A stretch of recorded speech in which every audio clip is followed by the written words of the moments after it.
दोस्तों part 2 story. Ether Sejal college से आकर घर का सारा काम खत्म कर अपनी पढ़ाई करती है। रात को खाने के वक्त चाचा चाची और कामना नहीं थे, वो किसी पार्टी में गए थे। चाचा का लड़का विनय और उसका दोस्त रोहन था। सेजल उन्हें खाना लगाकर दादी को खाना खिलाकर सुला देती है। इधर रोहन की नजरें सेजल पर टिकी हुई थी। वो बहुत ही गंदी नजरों से सेजल को देख रहा था। विनय रोहन की नजरों का पीछा करते हुए फिक मत कर, बस 3 महीने और इंतजार कर ले, फिर तो तेरी ही है। रोहन कुटिल मुस्कुराहट के साथ इसे जब देखता हूँ तो इंतजार नहीं कर पाता यार। विनय हंसते हुए बोला, सब्र का फल मीठा होता है। रोहन, ये फल तो ऑलरेडी मीठा है, बोलकर हंसने लगता है। विनय भी हंसने में उसका साथ देता है। सेजल किचन में काम कर रही थी। पीछे से रोहन ने आकर उसे कंधे से पकड़ लिया। सेजल ने पलट कर देखा तो रोहन को देख घबरा गई, उसके हाथ से गिलास गिर गया। रोहन उसे ही ढूंढ रहा था। सेजल डरते हुए बोली, आपको कुछ चाहिए? रोहन बोला, हाँ तुम। सेजल डरते हुए, ओ वो मुझे का काम करना है। रोहन सेजल के बाजुओं पर हाथ फेरते हुए, तुम पर ये नीला रंग बहुत सुंदर लगता है। सेजल थोड़ा पीछे की तरफ होते हुए, मुझे जाना है। रोहन सेजल के करीब होते हुए उसका हाथ पकड़ लेता है। हाँ चले जाना, किसने मना किया है? सेजल हाथ छुड़ाते हुए, मुझे लेट हो जाएगा, आप जाने दीजिए मुझे। रोहन उसके और करीब आते हुए सेजल के चेहरे पर आ रहे बालों को अपने हाथों की उंगलियों से पीछे करते हुए बहुत ही गंदे तरीके से सेजल के चेहरे को छूता है। डरती क्यों हो मुझसे, इतना होने वाला पति हूँ तुम्हारा। सेजल खुद में सिमटते हुए, अभी हुई नहीं है शादी, अभी जाना है मुझे। रोहन, तो होनी तो पक्का है, बस तुम जल्दी 22 की हो जाओ। 3 महीने ही तो है तुम्हारे बर्थडे पर, नेक्स्ट डे ही शादी कर लेंगे हम, ठीक है ना? कहते हुए थोड़ा पीछे होता है। सेजल एकदम से उसको धक्का देकर किचन से भागते हुए रूम में चली जाती है। रोहन किचन से बाहर आते हुए विनय से, एक बार शादी हो जाने दे, फिर देखूंगा इसको तो। विनय हंसते हुए सिर्फ देखेगा। दोनों गंदी सी मुस्कान लिए हुए एक दूसरे को देखते हुए हाई फाई करते हैं। रोहन वहां से चला जाता है। सेजल रूम में देखती है दादी सो रही थी। उसके आंखों से आंसू रुकने का नाम नहीं ले रहे थे। वो बाथरूम में जाती है। बाथरूम में जाकर शावर ऑन कर उसके नीचे खड़ी होकर अपने शरीर को रगड़ने लगती है जहां जहां रोहन ने हाथ लगाया था। रोते रोते वही शॉवर के नीचे बैठ जाती है। दोनों घुटने के बीच अपना चेहरा छिपाकर रोते हुए, मम्मी पापा आप क्यों गए मुझे छोड़कर? मुझे नहीं रहना यहाँ। चाचा चाची के हर अपमान को बर्दाश्त कर लेती हूँ, पर ये गंदी हवस भरी छून बर्दाश्त नहीं होती मुझसे। मुझे नहीं करनी इससे शादी। चाचा चाची ने पक्का इससे भी शादी किसी फायदे के लिए ही फिक्स की होंगी। मम्मी पापा आप तो कुछ करिए ना, मुझे नहीं करनी इससे शादी। क्यों सारे दर्द मुझे ही मिलते हैं? दादी के सामने भी नहीं रो सकती, पर आपके सामने तो रो सकती हूँ ना, कुछ करिए ना। सेजल ऐसे ही पता नहीं कितनी देर तक रोती रही। जब आंसू थम गए, बाहर आकर कपड़े लेकर वापस बाथरूम में जाकर कपड़े चेंज करके वापस आकर दादी के साथ ही सो गई। इधर अगले दिन 12 बजे करीब आर्यन एक फोल्डिंग बेड पर मजे से सो रहे हैं। चारों तरफ दारू की बोतलें पड़ी हुई है। आर्यन के पास रखी टेबल पर गन रखी हुई है। तभी अंश अंदर आते हुए आर्यन के पास बैठता हुआ, आर्यन भाई उठिए, एक पंगा हो गया। आर्यन आंखें बंद किए हुए, तो मुझे क्या झंडे गाड़ने जाना है? संभालो पंगा, महीने की पगार क्यों लेते हो, आराम से सोने दे। अंश भाई, ऋषभ भाई पुलिस स्टेशन गए हैं। ये सुनते ही गुस्से से आर्यन उठते हुए अपनी गन पेंट में डाल शर्ट पहनता हुआ अब किस खुशी में दावत खाने गया है वहाँ। भंडारा बत्ता है क्या वहाँ जो जब देखो खाने पहुँच जाता है? अंश भाई, वो उनकी गर्लफ्रेंड है ना, उसी कुछ पंगा हुआ है। अंश कार में बैठकर कार को स्टार्ट करता ही है, उतने में सामने से ऋषभ की कार आती दिखी। अंश कार रोकता है। ऋषभ कार से उतर सीधा ऑफिस के बैक साइड में बने सीढ़ियों से ऊपर पहली मंजिल में जाता है। पीछे पीछे आर्यन भी जाता है। आर्यन वहां पहुंचता है तो ऋषभ चेयर पर आराम से बैठा हुआ है। आर्यन उसके पास बैठते हुए, पुलिस स्टेशन मॉर्निंग वॉक करने गया था या भंडारा खाने? ऋषभ मुस्कुराते हुए बोला, नहीं, आफ्टरनून वॉक। आर्यन उसे घूरते हुए, मस्त जोक था, ताली बजाओ। ऋषभ, अरे क्यों टेंशन लेता है? काजल की बहन को कोई परेशान कर रहा था, उसी के सिलसिले में गया था। आर्यन, ये तेरी कजली के माँ बाप की प्रॉब्लम क्या है? कोई भी दिक्कत होती है तुझे ही आगे कर देते हैं और शादी के नाम से आनाकानी करते हैं। ऋषभ उसे घूरते हुए, काज। आर्यन, हाँ वही काजल।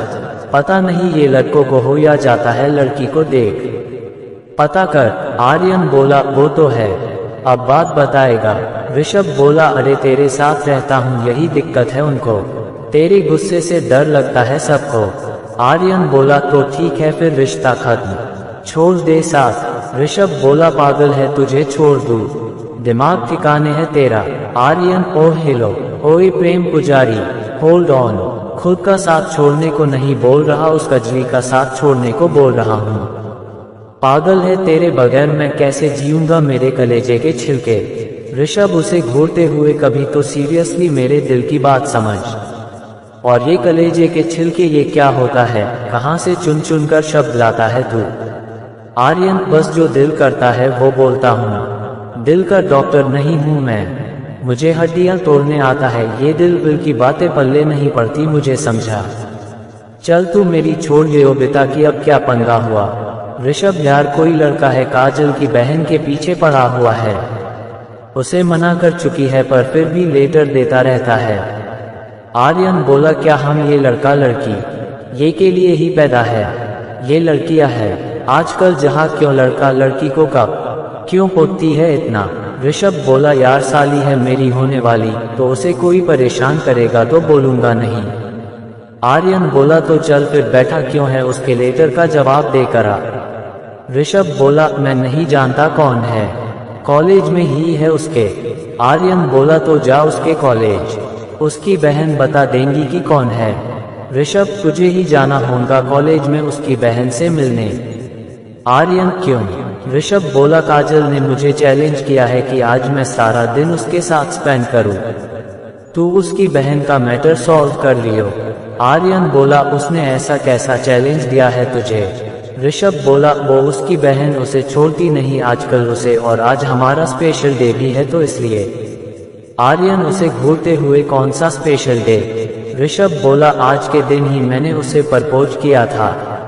आर्यन उसे घूरते हुए, स्क्रू ढीला है क्या, उसका कोई स्पेशल डे हुआ?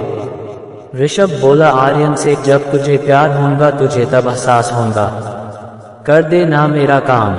आर्यन बोला, ठीक है मैं चला जाऊंगा, और हाँ ये प्यार व्यार की बद्दुआ न मांगा कर मेरे लिए। ऋषभ बोला, थैंक यू मेरी जान, वैसे प्यार कोई बद्दुआ नहीं होती, जिस दिन तुझे प्यार होगा ना तुझे उस दिन एहसास होगा। आर्यन बोला, चल हट, ये झूठा प्यार मुझे नहीं होगा कभी, ये बता मैं उस कजली की बहन को पहचानूंगा कैसे? ऋषभ बोला, मैं तुझे नंबर सेंड कर दूंगा उसका, तू बात कर लियो, और हाँ यार नाम तो ठीक से लिया कर। आर्यन, ठीक है काजल, एक तो मेरा यार छीन लिया, ऊपर से उसे इज्जत भी दूं, सुन ले उसे बोल दियो जेठ हूँ उसका।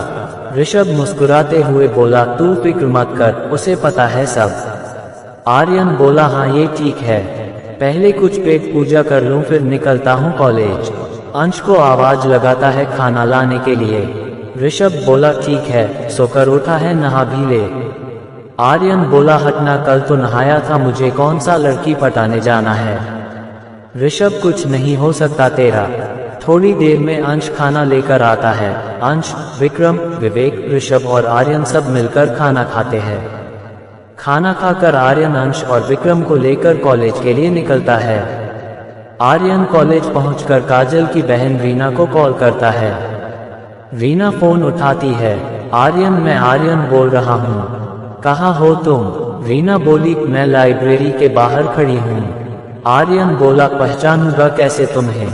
रीना बोली, मैंने ब्लैक ड्रेस पहनी है। आर्यन बोला, ठीक है आता हूँ, वो नमूना भी वही है। रीना, हाँ। आर्यन बोला, वही खड़ी रहो, आता हूँ। फोन काट आर्यन कॉलेज के अंदर जाकर लाइब्रेरी के बारे में पूछकर लाइब्रेरी पहुँचता है। इधर ये वही कॉलेज है जिसमें सेजल पढ़ती है। सेजल लाइब्रेरी से बाहर ही आ रही थी। रीना लाइब्रेरी के दूसरे गेट की तरफ खड़ी थी। रीना ने ब्लैक टॉप जीन्स पहना हुआ था, वही सेजल ने ब्लैक चूड़ीदार सूट। आर्यन जैसे ही लाइब्रेरी के बाहर पहुंचा, उसे पीछे की तरफ से सेजल दिखी। ब्लैक ड्रेस की वजह से उसे लगा कि वो रीना है। आर्यन सेजल से कहा, है नमूना। सेजल ने पलट कर देखा तो आर्यन ने अब तक सेजल को न देखकर अपनी गन निकाल रहा था। गन देखते ही सेजल डर के मारे कांपने लगी। आर्यन एकदम से तेज आवाज में कहा, है नमूना बताएगी। सेजल कोई जवाब नहीं देती। आर्यन को गुस्सा आ जाता है।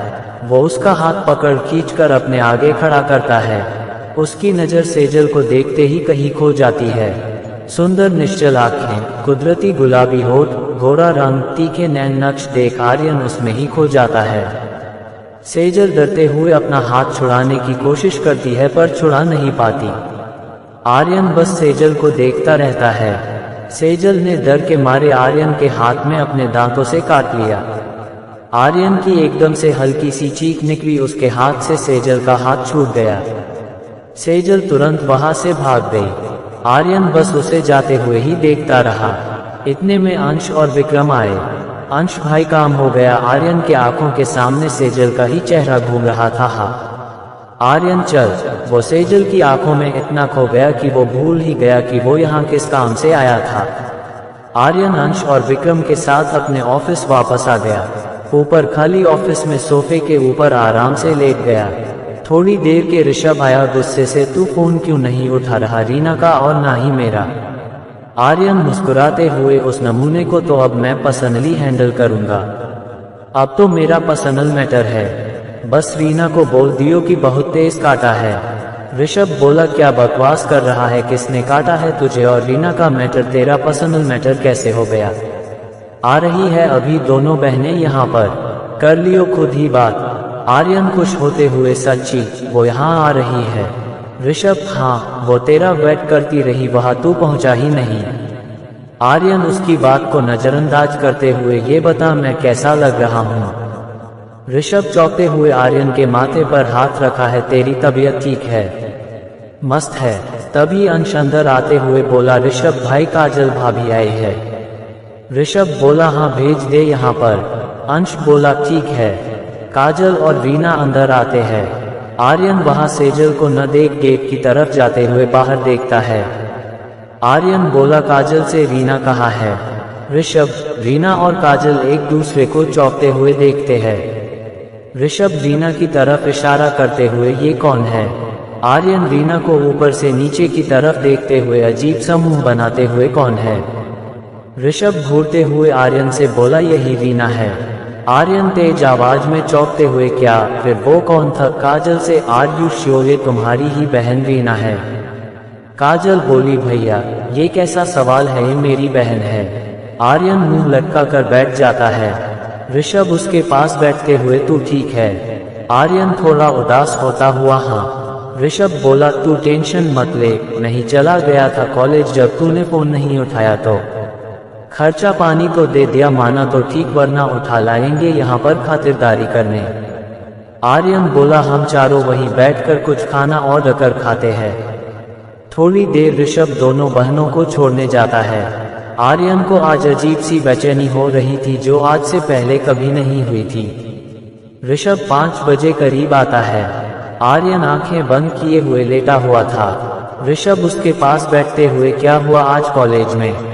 आर्यन आंखें खोल ऋषभ को देखता है। ऋषभ उसे ही देख रहा था। आर्यन, कुछ नहीं। ऋषभ बोला, किस लड़की से मिला तू जिसे तूने रीना समझ लिया। आर्यन ऋषभ को गौर से देखता है। ऋषभ बोला, अब बताएगा। तेरी आंखें बता रही है कुछ तो गड़बड़ है। आर्यन उसे कॉलेज की सारी बात बताता है। ऋषभ आर्यन को घूर कर देखता है। आर्यन बोला, अब ऐसे क्या देख रहा है। ऋषभ चौंकते हुए, मतलब एक लड़की तुझे दांतों से काट गई और तू सिर्फ देखता रहा। आर्यन बोला, यार उसकी आंखों में 1000 सवाल थे यार, पता नहीं कुछ दर्द था उसकी आंखों में। ऐसी फीलिंग कभी भी किसी भी लड़की के लिए नहीं आई मुझे उससे मिलना है दोबारा। ऋषभ बोला, कहाँ ढूंढेगा उसे। आर्यन, उसी कॉलेज में ही होंगी ना, कल दोबारा जाऊंगा उस कॉलेज। दोस्तों अगले दिन सुनिए पार्ट 3 स्टोरी। अगर स्टोरी अच्छा लग रहा हो तो लाइक कर दीजिए, यूट्यूब चैनल को सब्सक्राइब कर लीजिए और घंटी का निशान दबा दीजिए ताकि जैसे ही हम स्टोरी अपलोड करें आपके पास नोटिफिकेशन आ जाए। फेसबुक पेज को फॉलो कर लीजिए और कमेंट में बताइए स्टोरी अच्छा है या नहीं। धन्यवाद।